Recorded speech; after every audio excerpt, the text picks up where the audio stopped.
इतिहास कक्षा 6 पाठ 7। चलिए शुरू करते हैं आज के क्विज़। अगर आप मेरे चैनल पर नए हैं तो प्लीज़ सब्सक्राइब माय चैनल। पहला प्रश्न आपके सामने है, मेगास्थनीज ने किसके बारे में बताया कि मनुष्य जैसे बोलते हैं। ठीक, जो मेगास्थनीज यूनानी राजदूत था जो चंद्रगुप्त मौर्य के दरबार में आया था, जब उसने तोता को देखा तो उसने अपनी किताब इंडिका में लिखा था कि ये मनुष्य जैसे बोलते हैं, तो वो पक्षी था तोता। अगला प्रश्न, कलिंग नामक स्थान वर्तमान में किस राज्य में है। यानी कलिंग वर्तमान समय में कहाँ है। बिहार में, नंबर 2 असम में, नंबर 3 गुजरात में, नंबर 4 उड़ीसा में। कलिंग कहाँ है? वेरी गुड, उड़ीसा में। अगला प्रश्न, हमारा राज चिन्ह क्या है। 4 शेर, मोर, बाघ, कमल। तो याद रखिए, हमारा जो राज चिन्ह है वो 4 शेर हैं जो पीठ सटाकर बैठे हुए हैं, आपने देखा होगा। ठीक है, जो कि अशोक के सारनाथ स्तंभ से लिया गया चिन्ह है। अगला प्रश्न, मौर्य वंश की स्थापना किसने की थी। मौर्य वंश की स्थापना आप बताइए किसने की थी। 4 ऑप्शन हैं आपके सामने। पहला ऑप्शन ये रहा समुद्रगुप्त, दूसरा ऑप्शन चंद्रगुप्त मौर्य, तीसरा ऑप्शन चाणक्य, चौथा ऑप्शन सभी। तो मौर्य वंश की स्थापना की थी चंद्रगुप्त मौर्य ने। अगला प्रश्न, देवनाम पिरे और देवनाम पियदस्सी किसकी उपाधि थी। पहला ऑप्शन चंद्रगुप्त विक्रमादित्य, दूसरा ऑप्शन चंद्रगुप्त मौर्य, तीसरा अशोक, चौथा बिंदुसार। तो देवनाम पिरे और देवनाम पियदस्सी उपाधि अशोक की थी। बिंदुसार का उत्तराधिकारी कौन था। अशोक, कनिष्क, प्रभाकर वर्धन, घनानंद। बिंदुसार का पुत्र था अशोक, तो उसका उत्तराधिकारी कौन हुआ। अशोक। चंद्रगुप्त मौर्य के पुत्र का नाम क्या था। चंद्रगुप्त मौर्य के पुत्र का नाम, जब जैसा कि मैंने पिछले प्रश्न में आपको बता ही दिया, चंद्रगुप्त मौर्य के पुत्र का नाम था बिंदुसार। मौर्य काल में ग्राम समूहों को क्या कहते थे। मोना, लोसा, सोका, गोप। क्या कहते थे मौर्य काल में ग्राम समूहों को। गोप कहते थे। पीठ से पीठ सटाकर बैठे 4 शेर वाले हमारे राजकीय चिन्ह को अशोक के किस स्तंभ से लिया गया है। आपको पिछले प्रश्न में हम बता चुके हैं, सारनाथ स्तंभ से। मेगास्थनीज ने किस वृक्ष के बारे में वर्णन किया है कि इसकी जड़ें तनों से उगती हैं तथा इसकी छाया में 400 लोग एक साथ रह सकते हैं। वो पेड़ था बरगद। सही सुमेलित नहीं है। प्रथम बौद्ध संगीत किसके शासनकाल में हुई थी। अजात शत्रु।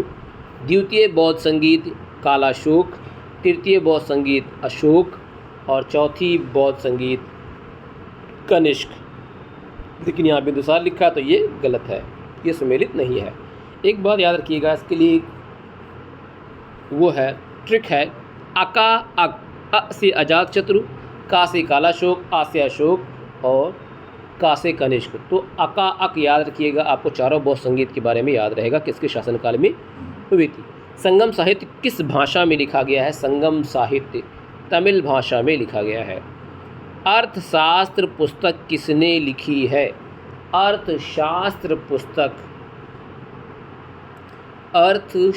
पुस्तक किसने लिखी है। मेगास्थनीज, विष्णु शर्मा, चाणक्य।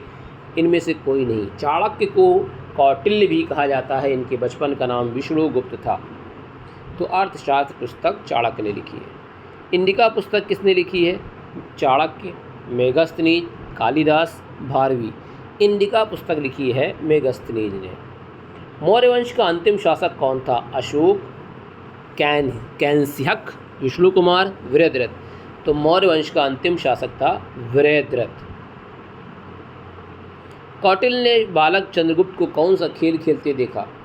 कबड्डी, शतरंज, घुड़सवारी, राजकीलम।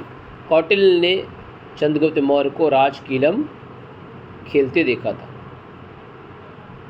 मेगास्थनीज ने किसके बारे में बताया कि इसके बिना मधुमक्खी के शहद मेगास्थनीज ने किसके बारे में बताया कि इससे बिना मधुमक्खी के शहद निकलता है। तो वो था आपका गन्ना। घनानंद को किसने पराजित किया। घनानंद को वेरी गुड, चंद्रगुप्त मौर्य ने पराजित किया।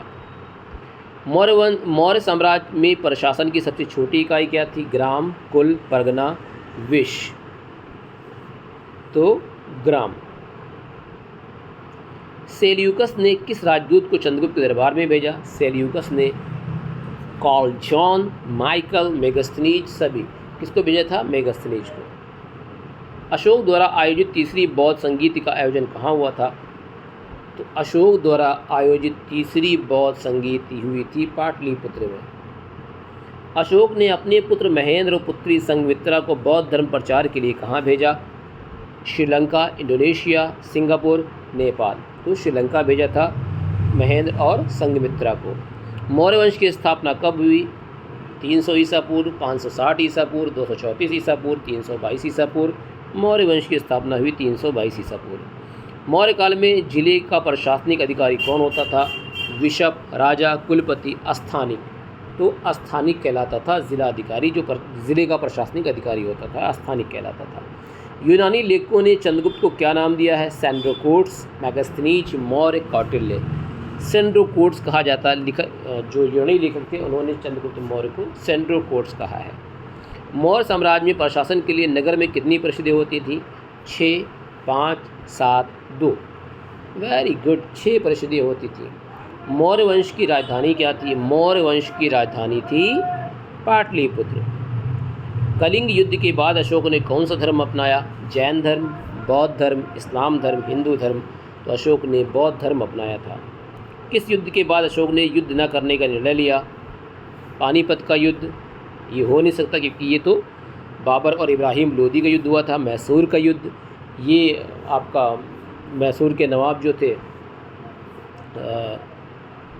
क्या नाम है, टीपू सुल्तान और उनके फादर और अंग्रेज़ों के बीच हुआ था। ठीक है, यानी कि अंग्रेज़ मैसूर के युद्ध में जो पहले टीपू सुल्तान के पिता हैदर अली लड़े, फिर उनके मृत्यु के बाद उनके पुत्र टीपू सुल्तान लड़े मैसूर के युद्ध में।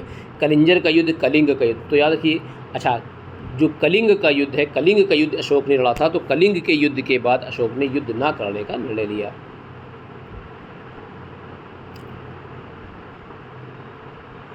मौर्य साम्राज्य में प्रशासन के लिए नगर परिषद में कुल कितने आयुक्त होते थे? तो 5 आयुक्त होते थे।